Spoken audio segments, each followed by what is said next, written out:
Hi friends, అందరికీ నమస్కారం అండి. ఇప్పుడే అందిన వార్త, బీఆర్ఎస్ మాజీ సీఎం కేసీఆర్ హరీష్ రావుకు సంబంధించి హైకోర్టు సంచలన తీర్పు ఊహించని.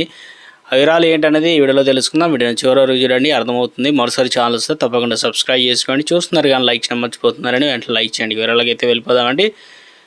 మాజీ సీఎం అనగా బీఆర్ఎస్ చీఫ్ కేసీఆర్, మాజీ మంత్రి ఎమ్మెల్యే హరీష్ రావు తెలంగాణకు సంబంధించి హైకోర్టులో భిక్షకైతే తగిలిందనమాట. ఇక కాళేశ్వరం కమిషన్కి సంబంధించి రిపోర్ట్ పైన చర్యలకు మధ్యంతర ఉత్తర్వులు ఇవ్వడానికి కోర్టు అయితే నిరాకరించింది. తదుపరి విచారణకు 4 వారాలకు వాయిదా వేసిందనమాట. పూర్తి స్థాయిలో కౌంటర్కు సంబంధించినటువంటి దాఖలు చేయాలని చెప్పేసి అడ్వైజ్ జనరల్కు ఆదేశాలు అయితే జారీ చేశారు. ఘోష్ కమిషన్ రిపోర్ట్ అసెంబ్లీలో చర్చించిన తర్వాతనే తదుపరి చర్యలు ఉంటాయని చెప్పేసి కోర్టు తెలిపిందనమాట. కేసీఆర్, హరీష్ రావు ఎమ్మెల్యేలు కాబట్టి అసెంబ్లీ చర్చించాకే చర్యలు తీసుకుంటామని రాష్ట్ర ప్రభుత్వం న్యాయస్థానానికి అయితే తెలియజేసింది.